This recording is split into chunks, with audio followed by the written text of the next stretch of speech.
the first thing to recognize is there is this idea that our past continues to be with us, whether we acknowledge it or not. That idea that I can just leave it behind is really naive, because I was shaped and formed. I was influenced by my experiences, both in the home and out of the home. How I react, what I believe, even my perspective in some way was shaped and formed early on.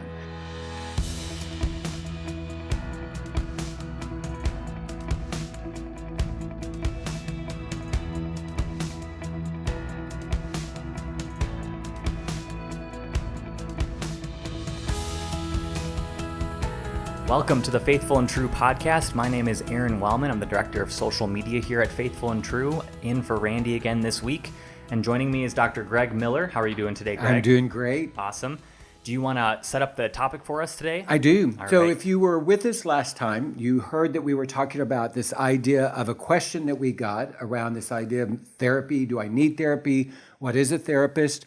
And along the same lines, there are questions that come up about dealing with the past. And this is another one of the podcasts where somebody sent in a question or we got a question and we want to address it. So what if you set it up with what the question was that came across?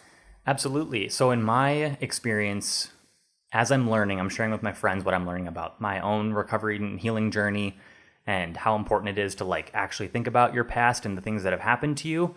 And some of my friends noticed I was kind of always doing that. I would experience something in the present, whether it be like an extreme overreaction or something, and I would wonder well, where did that come from? Mm-hmm. And they noticed that a lot. And so some of my friends were kind of wondering well, why are you always talking about your past and you don't want to be stuck in your past? And so I thought that was a really good question. And one of my friends even had someone that they knew who was a part of a support group for an individual with a certain kind of experience with parents, and they basically were seeing this person kind of deteriorate in front of their eyes because they were so stuck in their past and so stuck with what was going on or what had gone on in their life, and so they were seeing it from a really rightfully so negative viewpoint, because it's well, this person definitely doesn't feel like they're growing or getting more wise or anything like that. And so I just thought it'd be an interesting conversation to why should we look at our past? How do we look at our past? And how do we make sure we're not getting stuck and it's actually a benefit to us? Well, I think all these are great questions. And even in the context of the church, sometimes you can hear this message that let the past be the past, that you should not deal with it or talk about it and just move beyond it. And we also hear, that when we become Christians, we become new creations. It's the old is left behind. And one of the things that we recognize is that there is a distinction between engaging and considering the past and getting held hostage or stuck in the past. And you even kind of use that language. I think we all have that fear that if I'm not careful, I'll keep going back to the past and I'll end up getting stuck there. And if someone is stuck in the past, that's a good indication that the support, the help, the direction, their response to it, something is missing in that. Because here at Faithful and True, we do talk a lot about the past, but it's never for the purpose of blame. It's simply for the purpose of understanding. And so the first thing to recognize is there is this idea that our past continues to be with us, whether we acknowledge it or not. That idea that I can just leave it behind is really naive, because I was shaped and formed. I was influenced by my experiences, both in the home and out of the home. How I react, what I believe, even my perspective in some way was shaped and formed early on. And so if I can believe that I can just leave the past behind, it's actually not a realization or a recognition that I'm continuing to carry the past with me. So the more I can ask that question, and I love the question that you asked, where did that come from? So if I'm having this strong reaction, if I'm having a reaction where I have a lot of energy and anger, or another common thing is I get triggered and I pull inside, I get small. Well, there's probably something from the past that we're dealing with. In fact, there's a phrase, there's an image that we use, is that if I'm having a strong reaction, and the way we say it is, if you're having a $100 reaction to a $10 issue, more than likely it has something to do with the past. And I divide it up this way. If I'm having a $100 reaction to a $10 issue, $10 of it is about what's currently going on. $30 of it is about the recent history around that issue, but $60 of it is about the distant history of it. And if I really want to understand my current reaction, I got to be willing to look at that $60 in the past.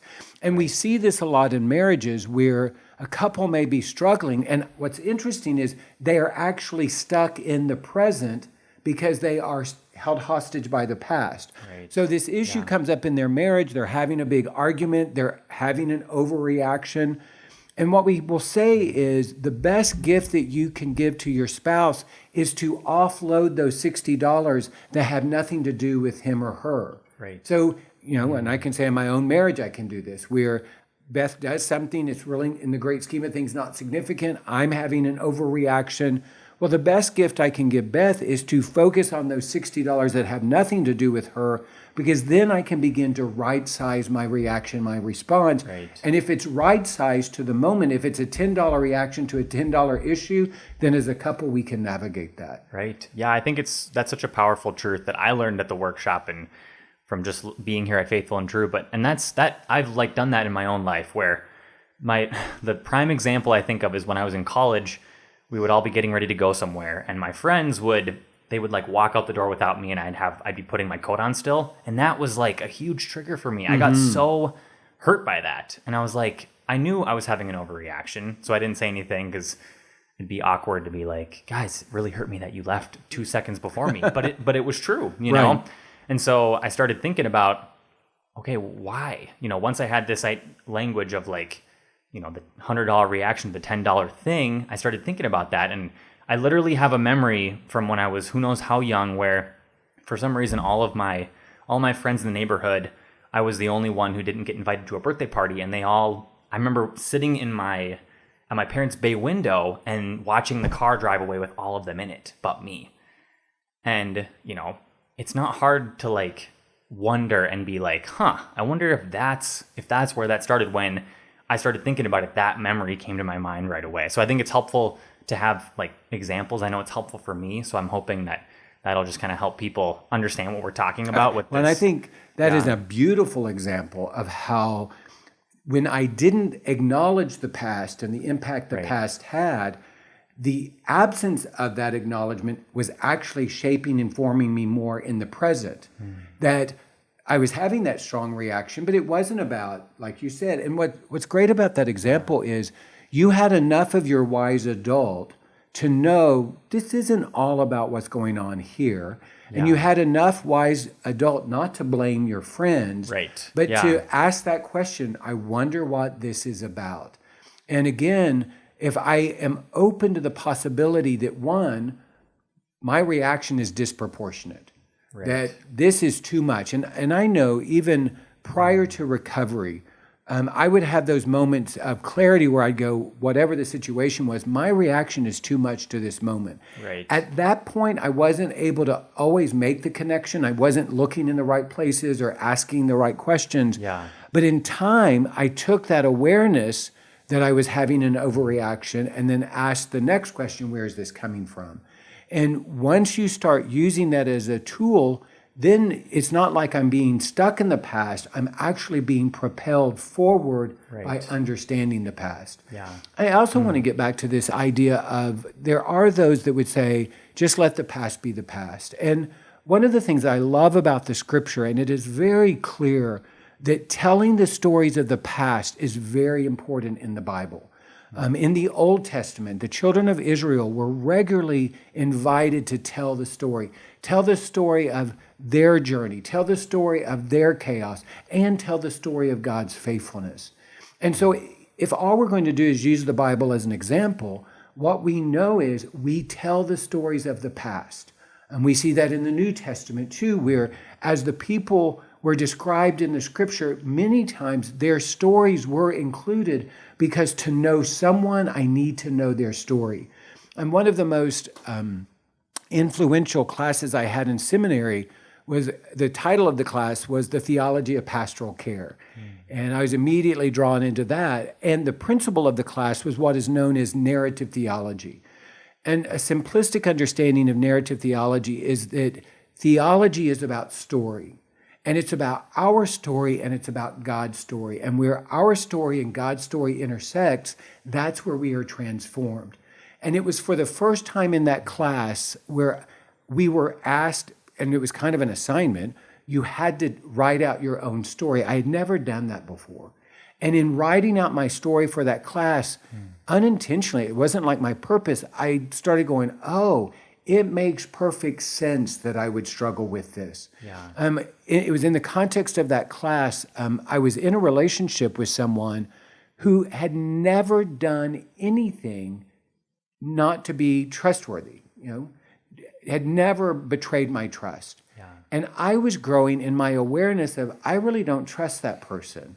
And for the first time, I was able to say, because this person has never given me a reason not to trust, and I'm not trusting, it must be about me.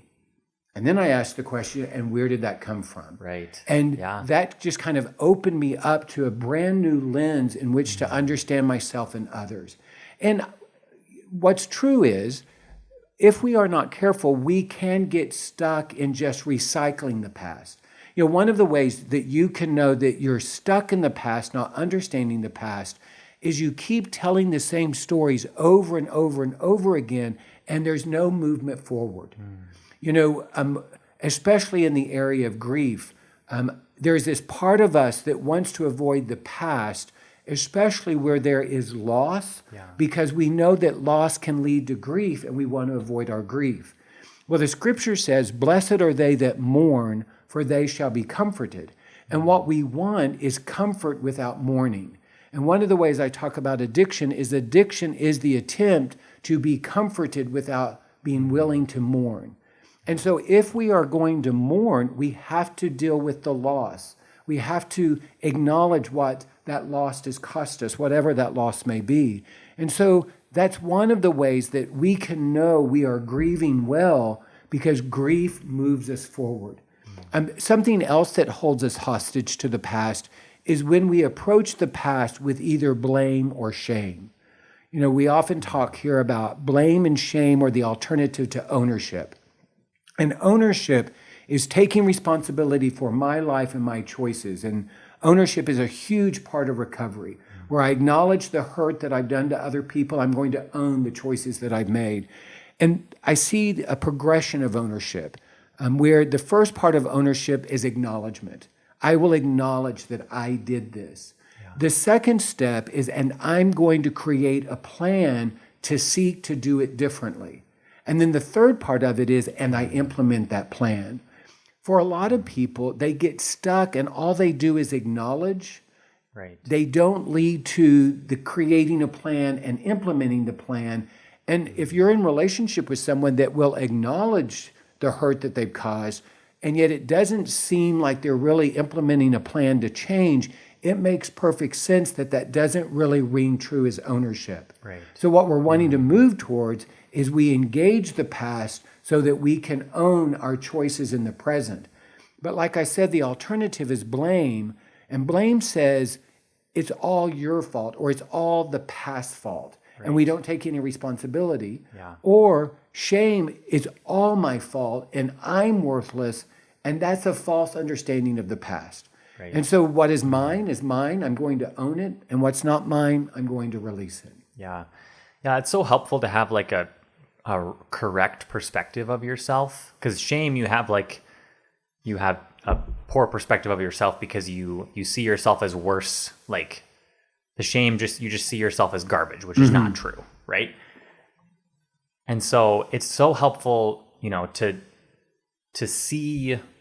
to wonder like, well, or to say, like you say, it makes perfect sense why I might be really triggered when I feel not included because of what has happened. It makes so much sense, and it kind of like helps you feel like you have sympathy on yourself more, or empathy for yourself, understanding that there's good reasons why I have overreactions, and I'm not just like this crazy person Right. that you might actually feel like in the moment. You Well, know? and what helps me right size my reaction is that understanding. Yeah. And you're right. I use the phrase all the time. It makes perfect sense, given your story, that you would respond the way you did. Right. And so without that understanding, I go into shame of, oh, I'm such an idiot for having that reaction. Right. That's not going to be helpful. Yeah. Or I go to blame, oh, I've got the worst friends because they leave me. Exactly. And yeah. those are not going to serve me. And so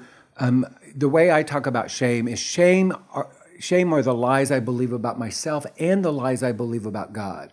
Hidden in shame, and maybe not hidden in shame, are lies that I believe about God.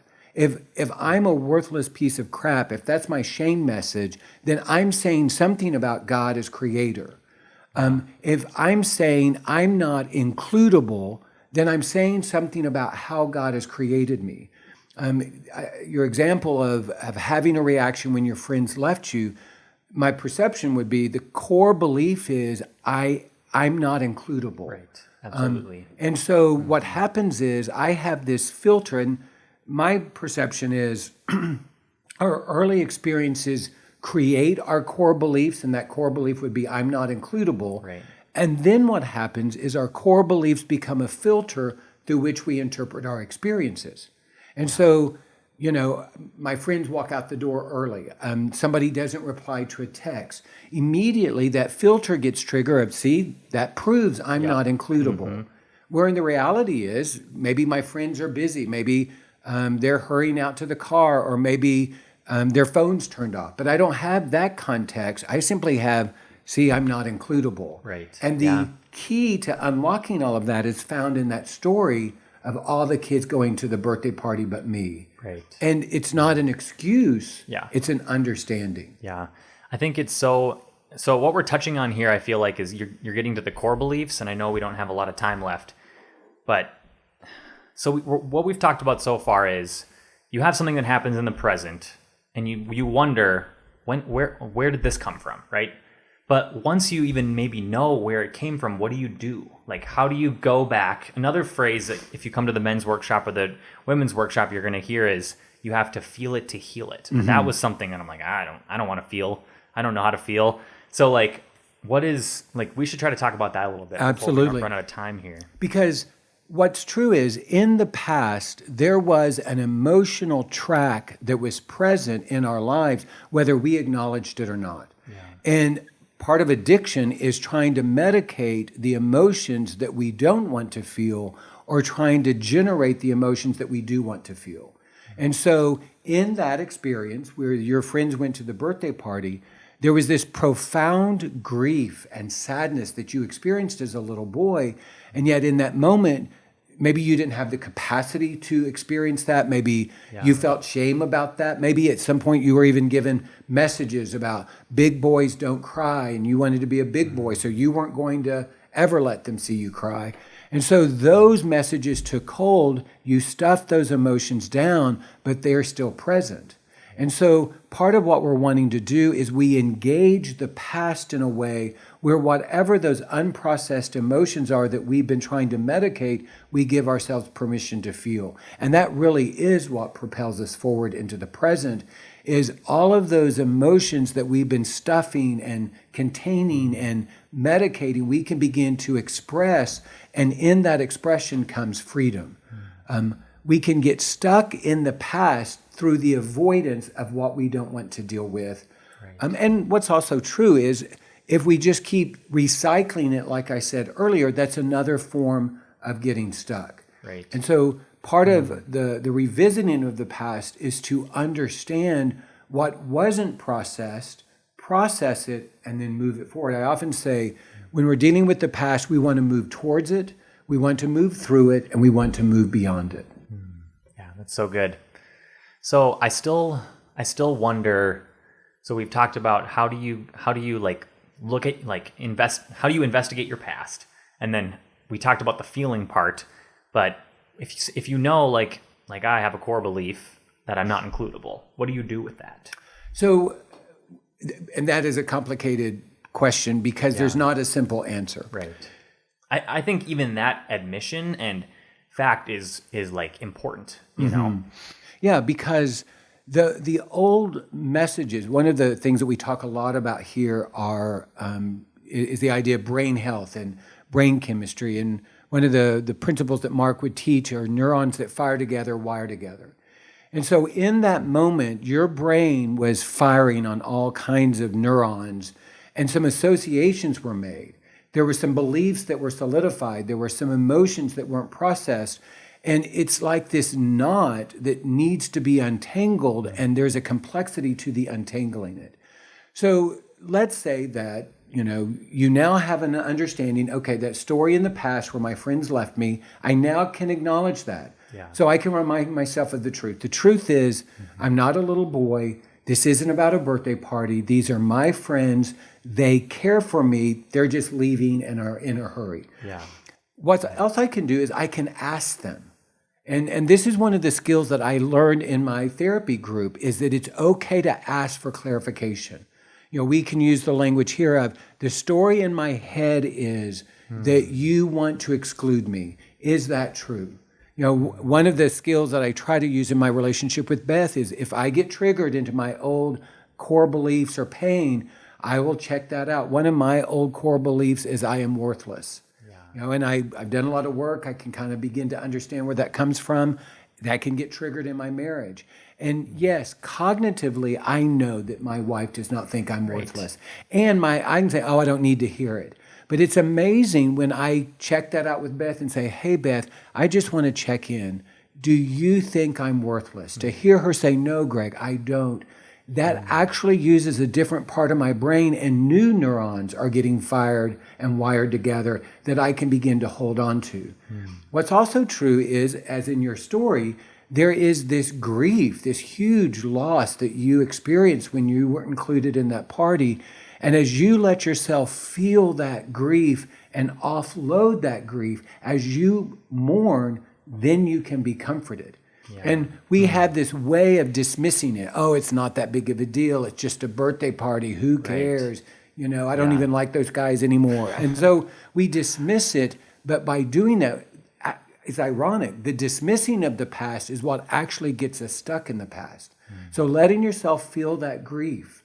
I think reminding ourselves of the truth. I'm glad you brought this example up, because there's so much we can unpack around it. Yeah. But one of the things that we can begin to believe is that my includability is dependent upon me being included. Well, if I believe that, then I'm constantly looking for people that are including me in order to rescue me from this old core belief instead of healing the core belief. Exactly. So I often speak to men, you are includable even if nobody is including you, because God created you to be includable. Yes. Yeah. You are choosable even if nobody is choosing you, because God created you to be choosable. You are desirable even if nobody desires you, because God created you to be desirable. And so by reminding myself of the truth, by combining it with the willingness to grieve, by redoing the present, all of those things come together that begin to create a new orientation and trajectory around these particular issues. And it is complex, and it's certainly not done in a one and done kind of way. Right. That it's playing it over and over again. We talked in a previous podcast about how long do I go to therapy, or how long do I need help? Well, the reality is those old wounds go deep. One of the things we teach at the workshop is that our childhood wounds are significant to process because they were significant wounds. When we were children, we were vulnerable, we were undefended. And so when we were hurt, that hurt goes deep. So it makes perfect sense that it's going to take time to unearth all of that pain. Another image I like is archeology.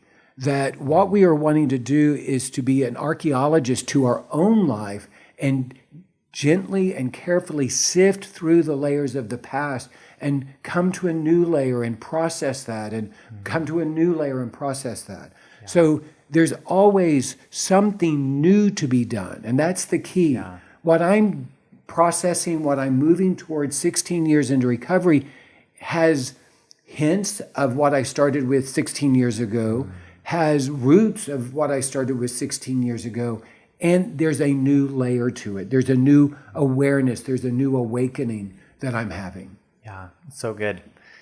I had another thought, but then it flew away. So we're just going to finish up the show because I know we're to the end of our time here. So thanks again for listening, everybody. This was another great conversation, Greg. I really appreciate it. It's been great. I'm glad that example kind of came to my head. I didn't really plan on saying that, but it's been something I've been processing myself Well, and quite a thanks bit. for your vulnerability. Thank you. Yeah. We want to be a message of hope.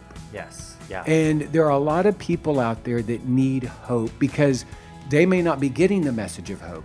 Yeah. And so we want people to be able to hear hope and have hope.